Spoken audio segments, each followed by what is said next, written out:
What most people don't realize about the body transformation process is that no two body transformations are created the same.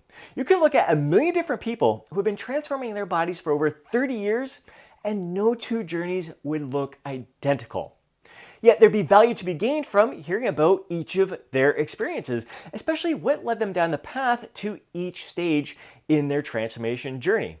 The thing I want you to realize from this is that this is your body transformation journey, and the best thing that you can do is develop a heightened sense of awareness as to what's going to suit you best, and know that that's going to evolve over time. Now, my transformation journey began at the age of 13 when I started lifting weights for the reason of getting stronger and more muscular to be more competitive in sports. As a scrawny little guy getting bounced around on the ice by guys that were twice my size, and as my body started developing, I started getting a little more attention from the girls at school. And so that was an extra motivator there. And it was another reason to hang out with my buddies. We really developed a great sense of camaraderie, really building each other up throughout that process. And I really developed a healthy fascination with the potential of the human body. And that led me down the path of getting my degree in kinesiology with an honors in movement science. So it really had a positive impact on so many different aspects of my life. Then, like many other guys in my mid-20s, I gained a lot of fat. Nearly 50 pounds. And for the first time in my life, I had to put into practice what I learned, what I knew about the fat loss process, and realizing how freaking hard it is to actually execute that plan, and really realizing that it has little to do with the diet itself and the workouts that you're following, and more to do with your mindset, really becoming aware of why it was so easy for me to give into temptations, and once I gave into those temptations, why it was so easy for me to throw my arms in the air and go, fuck it, I blew my diet, might as well eat this entire box of cookies, and why not eat a tub of ice cream on top of that? And oh, there's a box of cereal, I might as well devour that. Just the bag of chips too. I'm gonna start again tomorrow or start again Monday, and just really realizing what was causing that, what was leading me down that dark path, and how I could improve upon that. So really strengthening my mindset in order to overcome that mental hurdle and allow myself to actually stick with that diet, stick with the workout plan, and follow through with my goal of shedding that fat and giving myself six-pack abs for my 36th birthday. Then I entered the stage of intentionally gaining weight with the purpose of trying to achieve my genetic muscular potential, and then shedding that fat through a cutting phase and repeating the process over and over again for the past 11 years, learning from each and every one of those experiences there, learning what calorie intake suited me best, the rate of weight gain that would suit me best, and just really how close I truly am to my genetic muscular potential. Then 6 years ago, I shifted my focus towards doing everything that was going to allow me to feel my best and thrive in all aspects of my life. I really began to have a heightened sense of awareness to how everything I was doing throughout the day was impacting my energy, my mood, my focus, my mental clarity, my overall well-being, my performance in the gym, and what I was able to give to everything that I was doing throughout the day, to the people that I was with. I want to give the best of myself to all that I was doing. I really became aware that my number one priority should be sleep, because sleep impacts everything that we're doing throughout the day. Whether it's, again, your energy, your mood, your mental clarity, your focus, your appetite control, just your zest for life, it all begins with sleep. And I really had that heightened sense of awareness that, yeah, I could get by with 7 hours of sleep and get through my day pretty good. If I get 8 hours of sleep, I'm freaking fantastic. If I get 8.5 hours of sleep each and every day, I am just unstoppable. I am ready to dominate absolutely everything that I'm doing throughout the day. So I make it non-negotiable to get that 8.5 hours of sleep each and every day. Yes, I make the odd exception here and there, and I notice the impact if I do only get 7 hours of sleep that night. I'm like, all right, I know I'm gonna just be able to get through my day today. That's okay. It was worth it. I had a lot of fun yesterday with my friends who I was out with and everything. I'll just get back to my regular routine starting today.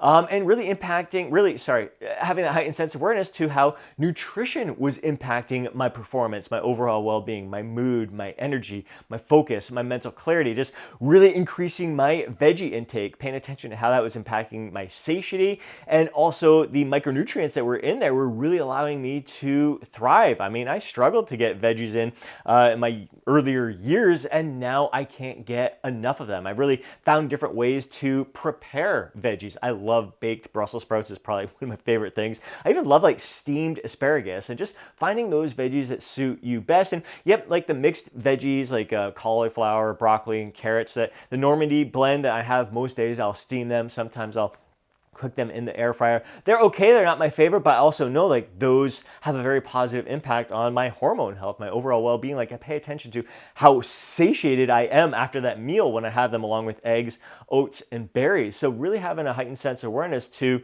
the nutrition I'm eating throughout the day leading up to like a workout or before bed as well. Like just realizing that I'm better off stopping at dinner time. I really prefer to stop eating like 4 hours before I go to sleep. I know like in the past that'd be like terrible, especially when your goal is like muscle building and everything. You're gonna be catabolic and all that stuff. You need to eat right before bed, have like a casein shake, and then wake up in the middle of the night and have another shake as well if you want to preserve your muscle mass and grow and all that. So like, you know what?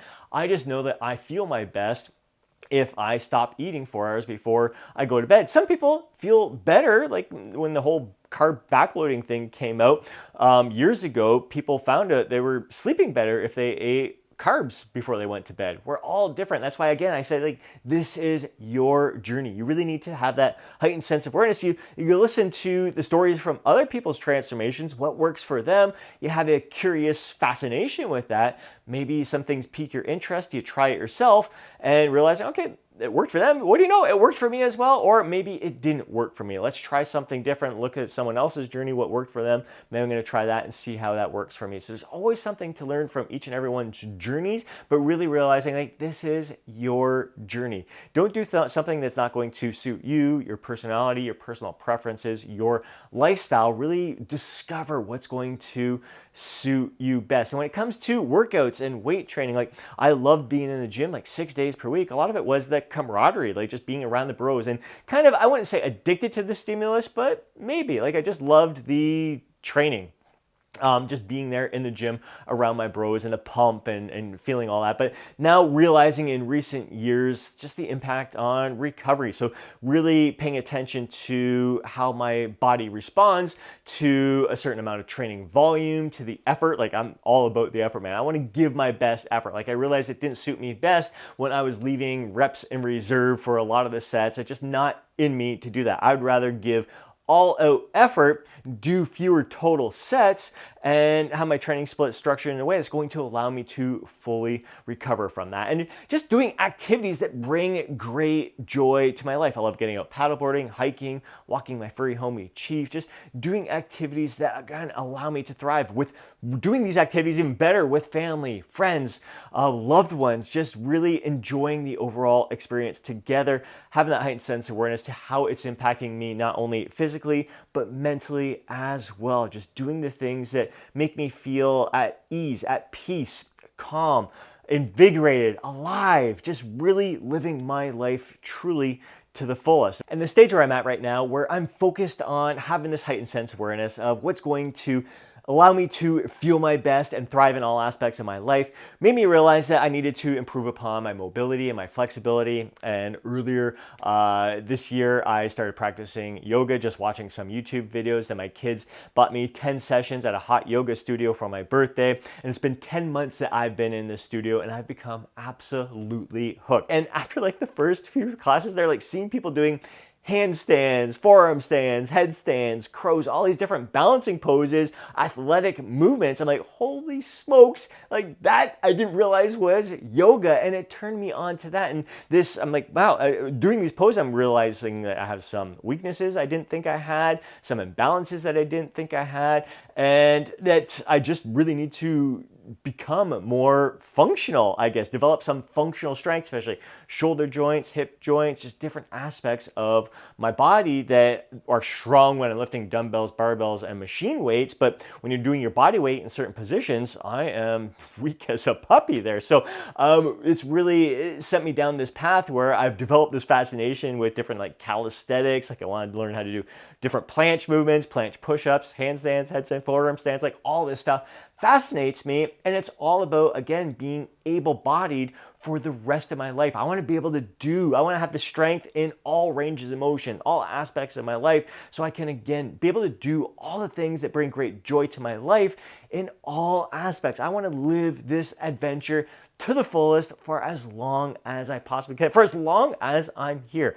I want to be thriving. I want to be excited. I want to be invigorated. I want to have an incredible zest for life. So this heightened sense of awareness has really sent me down this path. I'm absolutely loving this stage. I'm excited to see what the heck the next stage brings, because I never dreamed I'd be doing what I'm doing right now, which is, again, makes it so fun. Like I said, your journey is going to evolve. What is best for you, what's going to suit you best right now, it may be different down the road. If you have this curiosity, this fascination with what's truly in your best interest. And what's in your best interest is going to change, especially as we age, like realizing the importance of mobility, flexibility, and strength these are our greatest assets at this stage in life, but also mentally as well. Like, you don't want to be carrying around baggage with you. You want to be able to let things go. You want to be able to have that calm peace of mind and to be excited about life and to be happy about everything that's going on around you and happy for others and trying to build others up throughout this process. So that is my messaging for the day. This is your journey of self-discovery as you're going through the body transformation process. So again, your transformation journey is going to be completely different from everyone else out there, and you should be excited about that. You can learn from each and everyone's else's experiences out there. Take what you like about it, what resonates with you, toss what doesn't. Experiment with different things and see how it resonates with you. I really hope you enjoyed today's video. If you did, please do me a huge favor and smash that thumbs up button. I'd really appreciate it. If you want to see more videos like this, be sure to subscribe to the channel. Hit that alert button so you're notified each time I upload a video. If you know a fellow bro who would benefit from watching today's video, please do me a favor and share it with them. More than anything, I'd love to hear from you down in the comment section below. So share your thoughts, share your insights, share your feedback, and your own personal experiences. And before you go, don't forget to download your free guide, Lose Fat, Get Jacked. Have yourself an amazing day. I'll catch you in the next video.